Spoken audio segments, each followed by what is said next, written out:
Assalamu alaikum everyone and welcome to my presentation about the secret inside yourself. By the end of this presentation, I promise you that you will have the same feeling of this movie.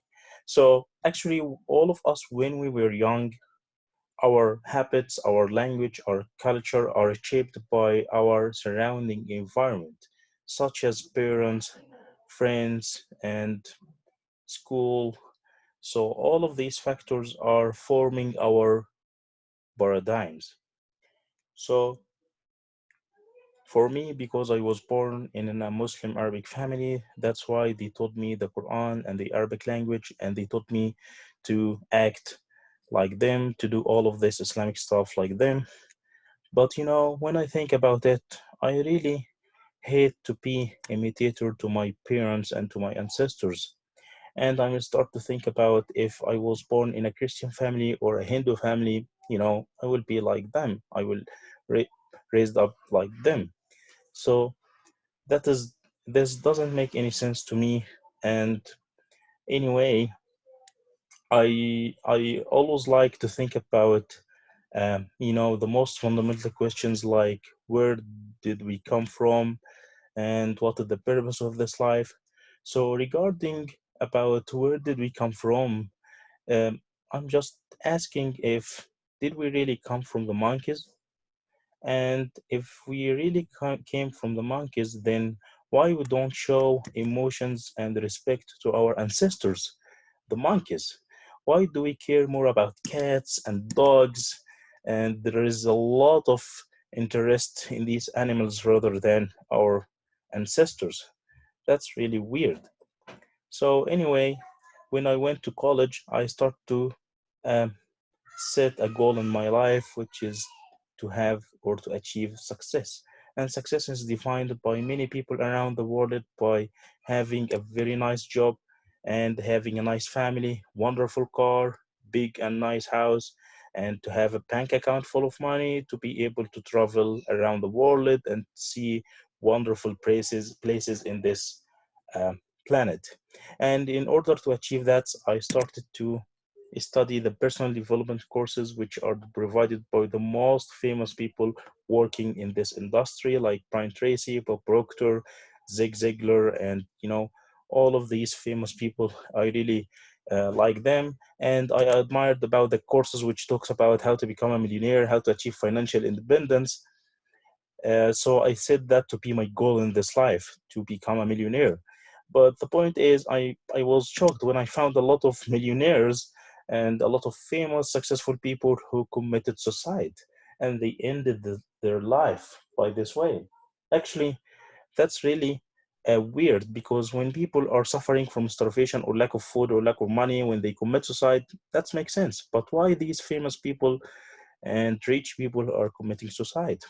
So maybe you are saying that these are individual cases. Actually, if you check the suicide rate according to the countries, you will find that a lot of countries which has very high income for their people, and they have very high rate of suicide, such as Russia, US, Canada, Europe, Australia. So here, the more dark, the more wars, and not only the suicide rate, but the depression and the anxiety. You will find, for example, China came at the first rank of depression, anxiety, and alcohol and drug use.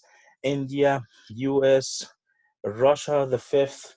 That's so weird that these countries have these high rank of depression and anxiety and suicide. That's really doesn't make sense to me. But anyway, I get a conclusion that all of the humans, they have spiritual needs and they have physical needs, and if they care more about their physical needs and ignore their spiritual needs, that's why they will suffer and they will live the depressed life.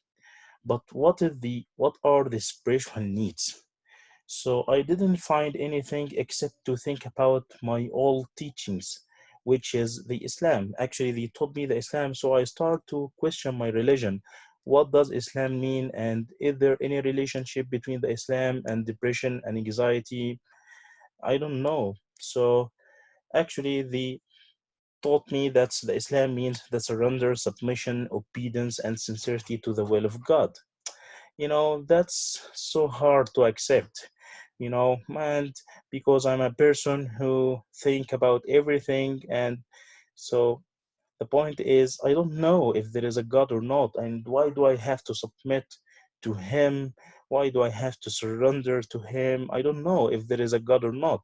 So this lead me to the first question, which is if there is a God or not in this universe, or creator or not. I don't know. So the simple example I found actually is the game of juggling. Few people around the world can play juggling, can control all of these amount of balls at the same time. It's really so hard.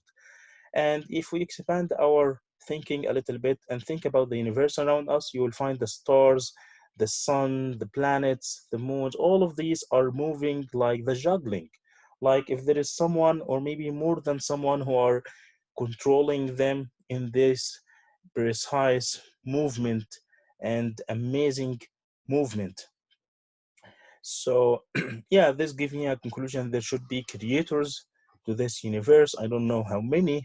And I found another simple example, that if you found a house in the desert, and there are some people are traveling and they suddenly found this house, so the people will start to divide to two groups. The first group will say maybe there is a toy like house, and this toy was here from millions of years, and then this toy evolved over the years and became this wonderful house.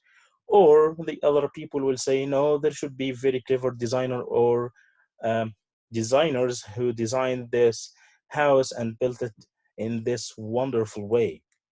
So this gives me a conclusion. Yeah, there should be creators to this universe, but the question now is, how many creators, how many gods for this universe? And I start to think about, if we have at any country, imagine that you have two presidents at the same country. So actually, this country will not move any step forward, right? And if we imagine that there are two creators to this universe, what gonna happen if any dispute happen between them? Will they destroy the world? Will they have a fight? And if they have a fight, maybe someone will throw the other by a star or by a planet. Of course, they will destroy the world. So this gives me a conclusion that, yeah, there should be one great creator. Actually, I think about another example. If there are two creators and there is a certain fight happen between them, and then someone defeated the other, and for example, defeated him. So the one who was defeated, he doesn't deserve to be called the god, or to be called a creator. Yeah. So all of the assumptions will lead us to, there should be one great creator to this universe. Now the question is, who is this great creator of the universe? Maybe the lion, the king of the forest. But the lion, has a wife. Imagine God has a wife, and humans put him in cage. Not only that, they train him and play with him like a toy. The lion doesn't deserve to be God. So who else deserve to be God? Maybe Einstein, one of the smartest persons in this universe, and he made a lot of things to the human being, and he had a very nice statue, by the way. But the point of Einstein, that he is a dead person now. He cannot do anything for himself. He's just a dead person. If you went to his grave with your dog and your dog urinate above his grave, you will not find Einstein screaming from his grave saying, "Hey, put away your dog from me." He is just a dead person. So who else deserves to be God, or to deserve to be creator? Maybe the sun. Actually, the sun, one of the wonderful things in this life, and actually millions of nuclear explosions happens on its surface every single moment to give us all of this amount of heat and energy. But the point of the sun, that she only served the half of the world for 12 hours, and then the other half of the world for 12 hours. And I believe all of my audience can work more than 12 hours a day. So, and there are a lot of stars which are bigger than our sun. So I believe none of them deserve to be called God. So the point now, I'm very confused. There is one great creator, but I don't see him. Why I can't see him? I figure out that there are a lot of things in this life that we believe in its existence, but we can't see it. Like, for example, if someone die or any animal die, we believe that he has a spirit in his body, but we didn't see his spirit or soul flying out of his body with 2 wings or 3 wings or whatever, right? So yeah, there are a lot of things that we believe in its existence, but we can't see it.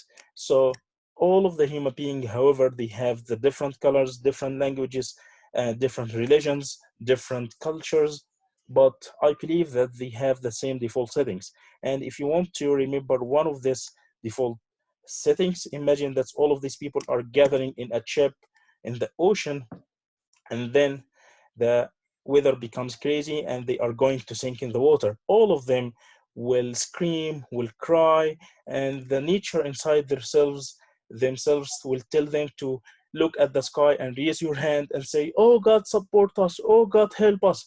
So we always ask him when we have hardships in our life, and when we are at the point that we can lose our life. So we believe in his existence. So all of the wonderful universe around us, stars, planets, moons, everything are evidences and the proof of the greatness of the creator, not proofs of his existence, right? So these are a proofs of his greatness. Now the point is how to communicate with this great creator. There should be a way of communication. And I forget to tell you about the the end of my story of the house of the desert. That's the people moved around the house and they found a mailbox, and when they opened the mailbox they found a lot of letters, which is from the owner of the house, the one who designed this house, and telling them, hey, this is my house, and if you want to make good use of all of the utilities in this house, you have to check the mailbox. I will always send letters to the mailbox.